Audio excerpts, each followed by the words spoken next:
Tamil Nadu election 2026 அதாவது 2026 தேர்தலில் நடந்த அனைத்து முக்கிய தகவல்களையும் முக்கிய நிகழ்வுகளையும் இந்த வீடியோவில் பார்க்க போகிறோம்.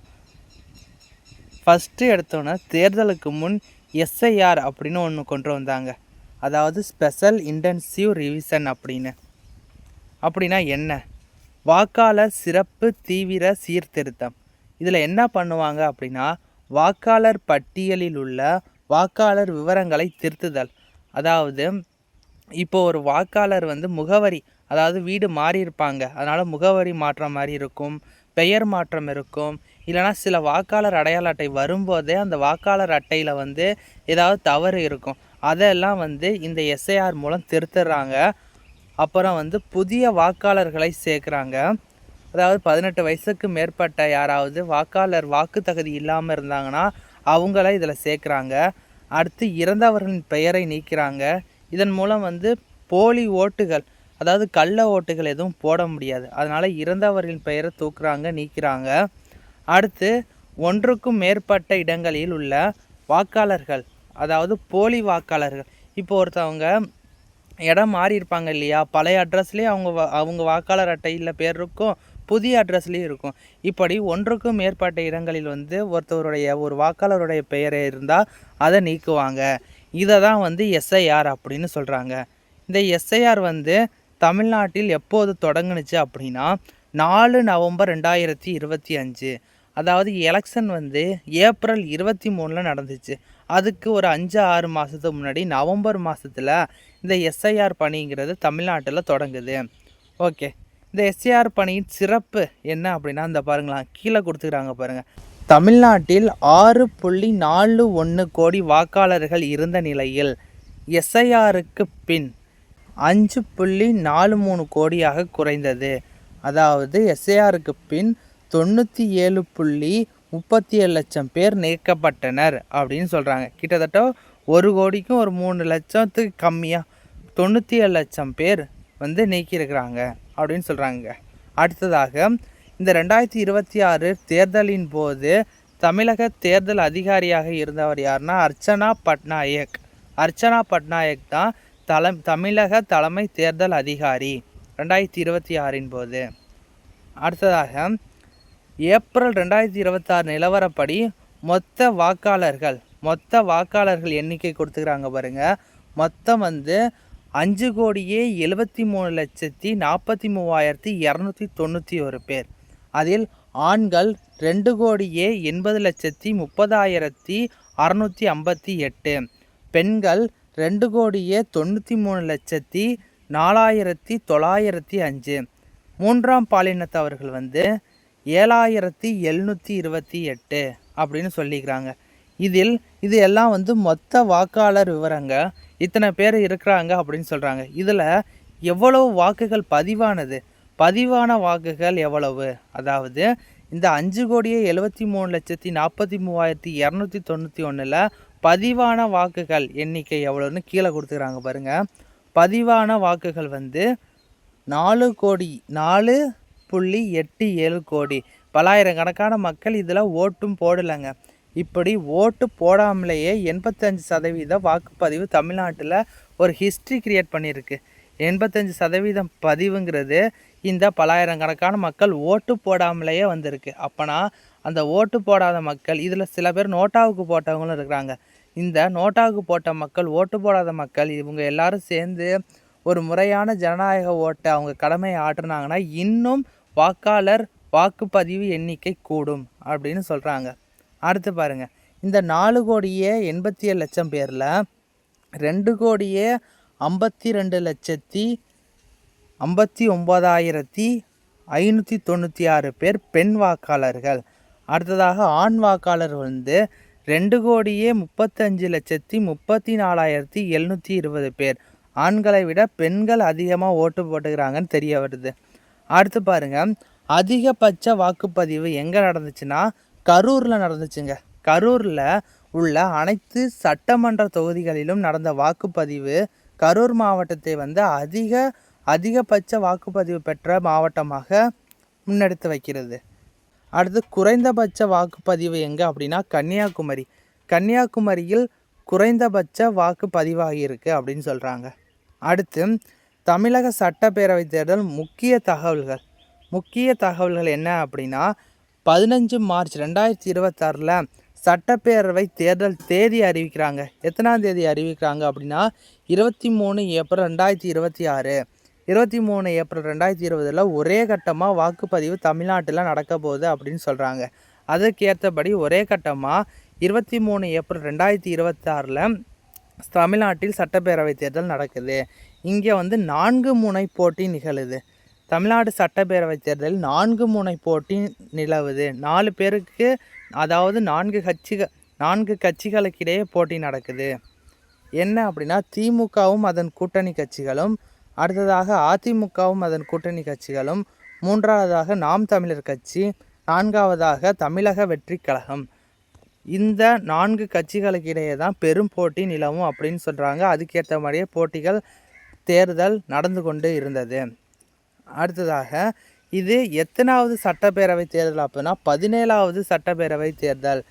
தமிழ்நாட்டில் 2026 நடந்த தேர்தல் 17வது சட்டப்பேரவை தேர்தல். இந்த சட்டப்பேரவை தொகுதியில் மொத்தம் எத்தனை சட்டமன்ற தொகுதிகள் இருந்தன? 234. இது உங்கள் எல்லாருக்கும் தெரிஞ்சிருக்கும். 234 தொகுதிகள் தமிழ்நாட்டில் இருக்கிறது, சட்டமன்ற தொகுதிகள். அடுத்ததாக மொத்த வேட்பாளர்கள். இதில் மொத்த வேட்பாளர்கள் எவ்வளவு அப்படின்னா 4023 பேர். அதில் 3580 ஆண்கள், 442 பெண்கள். அது மட்டும் இல்லாமல் முதல் முறை வாக்காளர்கள் 14 லட்சம் பேர் இந்த 2026 ஃபஸ்ட் டைம் ஓட்டர்ஸாக ஓட் போட்டுருக்குறாங்க. அடுத்து வாக்குச்சாவடிகள் 75,064 வாக்குச்சாவடிகள் தமிழ்நாடு முழுவதும் அனைத்து மாவட்டங்களில் உள்ள அனைத்து சட்டமன்ற தொகுதிகளிலும் மொத்தம் 75,064 வாக்குச்சாவடிகள் இருந்தன, எலெக்ஷன் பூத். அடுத்து பாருங்க, வாக்குப்பதிவு சதவீதம் ஹிஸ்ட்ரி, அதாவது தமிழ்நாடு வரலாற்றிலே ஒரு ஹிஸ்ட்ரியை மேக் பண்ண ஒரு எலெக்ஷன்னா இதுதாங்க. இதில் தமிழ்நாடு சட்டப்பேரவை தேர்தலில் வரலாறு காணாத வகையில் 85.10 பதிவானது. இதுவரை தமிழ்நாட்டில் இவ்வளவு 85.10% ஓட்டு பதிவானது கிடையாது. இது ஒரு ஹிஸ்ட்ரியை கிரியேட் பண்ணியிருக்கு அப்படின்னு சொல்கிறாங்க.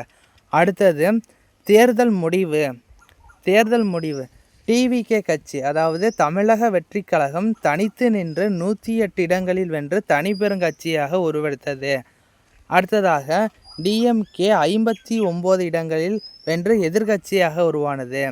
அடுத்தது ஏடிஎம்கே 47 தொகுதியில் வென்று 3வது பெரிய கட்சியாக உருவானது. அதாவது இதில் பார்த்தீங்க அப்படின்னா டிஎம்கே திராவிட முன்னேற்ற கழகம் அந்த கட்சி மட்டும், அதன் கூட்டணி கட்சிகள் கிடையாது, அந்த கட்சிகள். அதே மாதிரி ஏடிஎம்கேவும் அதன் கூட்டணி கட்சிகள் கிடையாது, தனியாக ஏடிஎம்கே மட்டும் வென்ற தொகுதிகள் 47. இதனால தான் டிஎம்கே எதிர்கட்சியாகவும் ஏடிஎம்கே 3வது பெரிய கட்சியாகவும் உருவானது. அடுத்து பாருங்கள், 2020 இப்படி வென்றிருக்கிறாங்கல்ல இந்த 3 கட்சிகள் மட்டுமா அப்படின்னா இல்லை, இன்னும் சில கட்சிகள் வென்றிருக்கு. அது எந்தெந்த இடங்கள் அப்படின்னு கீழே பாருங்கள். 2026 தேர்தலில் வென்ற கட்சிகள் உங்கள் எல்லாருக்கும் தெரியும், ஏற்கனவே சொல்லிட்டேன். டிவிகே 108 இடங்கள், அடுத்து டிஎம்கே 59 இடங்கள், ஏடிஎம்கே அதாவது அனைத்திந்திய அண்ணா திராவிட முன்னேற்ற கழகம் 47 இடங்கள், அடுத்ததாக காங்கிரஸ் கட்சி 5 இடங்கள், அடுத்ததாக பிஎம்கே பாமக அப்படின்னு சொல்லுவாங்க, இது 4 இடங்கள். அடுத்து கம்யூனிஸ்ட் கட்சிகள் 2 இருக்குது, சிபிஐ சிபிஎம் இவங்க 2 பேரும் 2 இடங்கள், மொத்தம் 4 இடங்களை வென்றுள்ளனர். அடுத்ததாக ஐயுஎம்எல் இந்தியன் யூனியன் முஸ்லீம் லீக் கட்சி 2 இடங்கள், அடுத்ததாக விடுதலை சிறுத்தைகள் கட்சி 2 இடங்கள், அடுத்ததாக தேமுதிக தேசிய முற்போக்கு திராவிட முன்னேற்ற கழகம் 1 இடத்தையும், அமமுக 1 இடத்தையும், பாஜக 1 இடத்தையும் வென்றுள்ளது. மத்தியில் ஆளும் கட்சி தான் பாஜக பிஜேபி. ஆனால் அது தமிழ்நாட்டில் ஒரே ஒரு இடத்தை மட்டும்தான் வெல்ல முடிந்தது. அதுவும் என்ன இடம் அப்படின்னா ஊட்டி உதகமண்டலத்தில் மட்டும்தான் பாஜக வென்றிருக்கு. அடுத்ததாக அமமுக அந்த ஒரு இடம் என்ன அப்படின்னா மன்னார்குடிங்க. ஏதாவது இது எல்லாரும் ஒன்று அப்படின்னு வென்றிருக்கிறாங்க இல்லையா, அதனால சொல்கிறேன். அமமுக அம்மா மக்கள் முன்னேற்ற கழகம் இது மன்னார்குடியில் காமராஜ் என்பவர் இந்த தொகுதியில் வென்று எம்எல்ஏ ஆக இருக்கிறார். அடுத்ததாக தேமுதிக வேட்பாளராக பிரேமலதா விஜயகாந்த் அவர்கள் விருதாச்சலத்தில் நின்று வென்ற அந்த ஒரு இடம்தான் இந்த டிஎம்கே உடைய ஒரு சீட்டு. அடுத்து விசிக கட்சி. இந்த கட்சியெல்லாம் வந்து டிஎம்கேவோட கூட்டணி கட்சிகளாக இருந்தன. பிறகு தேர்தல் நடந்து முடிந்து ரிசல்ட் வந்ததுக்கு அப்புறம் இந்த கட்சி கூட்டணியை விட்டு விலகி வேறொரு கட்சியில் சேர்ந்தாங்க. இதெல்லாம் நம்ம பின்னாடி பார்ப்போம். ஏன் இவங்க விலகி அங்கே போய் சேர்ந்தாங்க, எதனால் இந்த விலகல் அப்படின்னு இன்னும் பல சுவாரஸ்யமான தகவல்கள் கீழே இருக்குது, பாருங்கள். தொடர்ந்து வீடியோ பாருங்கள். இந்த வீடியோ உங்களுக்கு பிடிச்சிருந்தா லைக், ஷேர், சப்ஸ்கிரைபும் பண்ணுங்கள். இவ்வளோ இடையிலே போட்டு விட்டாச்சு பார்த்தீங்களா. அடுத்து பாருங்கள், ஏற்கனவே மேலே வந்து வென்ற கட்சிகள் என்னென்ன அப்படின்னு பார்த்தோம். அந்த கட்சிகள் வென்ற வாக்கு சதவீதம், அதாவது கிட்டத்தட்ட ஒரு 10 கட்சிகள், மொத்தம் ஒரு 10 கட்சிகள், அதன் வாக்கு சதவீதம் என்ன அப்படின்னு பார்ப்போம். இந்த 85.10% வாக்கு பதிவானுச்சு பார்த்தீங்களா. இதில் ஒவ்வொரு கட்சிகளும் தனித்தனியாக எவ்வளவு வாக்கு பதிவானுச்சு அப்படின்னு இதில் சொல்லியிருக்கிறாங்க. டிவிகே வந்து 34.92 இடங்களை வென்றது. இதுதான் மிகப்பெரிய கட்சியாக உருவெடுத்தது 2026. அதிக இடங்களை வென்ற கட்சி. அடுத்ததாக டிஎம்கே 24.19%. அடுத்ததாக ஏடிஎம்கே 21.21%. அடுத்ததாக நாம் தமிழர் கட்சி 4% பெற்று 4வது பெரிய கட்சியாக இருக்குது. அடுத்ததாக காங்கிரஸ் 3.37% ஓட்டு பெற்றாங்க. இவங்கள்ட்ட மொத்தம் 5 சட்டமன்ற உறுப்பினர்கள் இருக்கிறாங்க. அடுத்ததாக பாமக பிஎம்கே 2.97%. அடுத்தது கம்யூனிஸ்ட் கட்சிகள், 2 கட்சிகள், இந்திய கம்யூனிஸ்ட் கட்சி, மார்க்சிஸ்ட் கம்யூனிஸ்ட் கட்சி. இவங்க எல்லாரும் 2 பேரும் சேர்ந்து சிபிஐ வந்து 0.66%, சிபிஐஎம் வந்து 0.60% வாக்குப்பதிவு பெறுறாங்க. அடுத்து விசிகே விடுதலை சிறுத்தைகள் கட்சி 1.09% வாக்குப்பதிவு பெறுறாங்க. அடுத்ததாக தேசிய முற்போக்கு திராவிட முன்னேற்ற கழகம், இவங்க வந்து 1.20% வாக்குகள் பெறுறாங்க. அடுத்து பாருங்கள், நோட்டாவுக்குமே சில பேர் ஓட்டு போட்டுக்கிறாங்க. நோட்டாவுக்கு ஆக்சுவலாக ஓட்டே போடக்கூடாது. 0.41% பேர் எந்த கட்சிக்கும் வாக்களிக்க விரும்பவில்லை அப்படின்னு சொல்லி கொடுத்துக்கிறாங்க. இதுவே வந்து வாக்குப்பதிவை கொஞ்சம் குறைச்சிருக்குங்க. வாக்குப்பதிவு குறைச்சிருக்கு அப்படின்னா வாக்குப்பதிவு பர்சன்டேஜ் அதிகமாக இருக்கும். ஆனால் யாருக்குமே ஓட்டு போடாதனால இந்த கட்சியை நான் சார்ந்து இல்லை அப்படின்னு இவங்க சொல்கிறதுனால அவங்களால அந்த சட்டமன்ற தொகுதியில் ஒரு மாற்றத்தை ஏற்படுத்த முடியவில்லை. ஆனால் அந்த சட்டமன்ற தொகுதியில் தான் அவங்க இருக்கிறாங்க. அந்த சட்டமன்ற தொகுதியில் அடிப்படை பொருட்கள், அடிப்படை இதெல்லாம் வாங்கிட்டு உபயோகப்படுத்திட்டு தான் இருக்கிறாங்க. இருந்தாலும் அவங்க நோட்டாவுக்கு போடக்கூடாது என்பது தான் என்னுடைய ஒரு தனிப்பட்ட கருத்து. நீங்களும் இந்த வீடியோ பார்த்துட்டு இருக்கிற யாரும் நோட்டாவுக்கு மோஸ்ட்லி போடாதீங்க. நோட்டாவிற்கு போடுவது அவர் விருப்பம்தான். எனினும் நோட்டாவிற்கு போடாமல் ஏதேனும் ஒரு வேட்பாளரை நல்ல வேட்பாளருக்கு நீங்கள் அந்த ஓட்டை போடணும் அப்படின்னு கேட்டுக்கிறேன். அடுத்ததாக ஒரு சிறப்பு தகவல்கள், இந்த 2026 நடந்த ஒரு சிறப்பான சில விஷயங்களை நாம் இதில் பார்க்க போகிறோங்க. முதலாவதாக அதிக வாக்குகள், இங்கே அதிகன்னு ஒரு வார்த்தை வரும். அதிக வாக்கு வித்தியாசத்தில் வென்ற வேட்பாளர், இங்கே அதிமுக அப்படின்னு இருக்கு. அதிமுகவை சேர்ந்தவர் தான் எடப்பாடி கே பழனிசாமி.